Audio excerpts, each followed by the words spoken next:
À l'heure de la proclamation de la République populaire de Yougoslavie, l'homme à la tête des communistes yougoslaves, Josip Broz, va très rapidement s'affranchir de la tutelle soviétique. La Yougoslavie devient alors le porte-drapeau des pays non alignés à l'URSS et ainsi le mauvais élève du monde communiste. Tito, de son vrai nom Josip Broz, est né en 1892 en Croatie, alors Autriche-Hongrie. En 1913, il entre dans l'armée austro-hongroise et est fait prisonnier par les Russes en 1915. En avril 1917, il est arrêté pour avoir organisé des manifestations de prisonniers de guerre. Il s'évade et rejoint les manifestations de Saint-Pétersbourg des 16 et 17 juin 1917. En 1920, il s'engage ensuite dans l'armée rouge et devient membre du Parti communiste de Yougoslavie, parti qui est très vite interdit.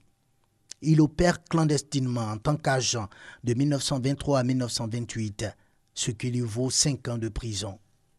Il est nommé par Staline en 1936, secrétaire général du Parti communiste de Yougoslavie. Alors les Allemands envahissent la Yougoslavie en 1941. Tito se révèle être un leader charismatique et organise la résistance des communistes contre les nazis.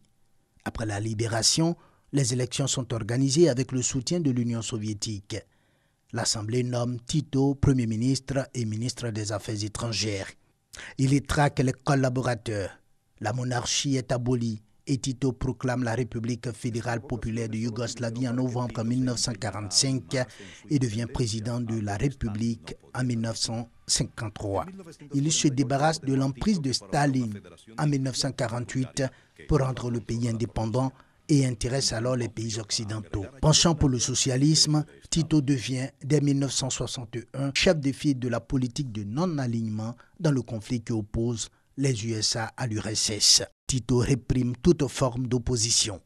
Il met en place une dictature jusqu'à sa mort en organisant un culte de la personnalité et se déclare président à vie en 1974. Il meurt en 1980 à l'âge de 87 ans.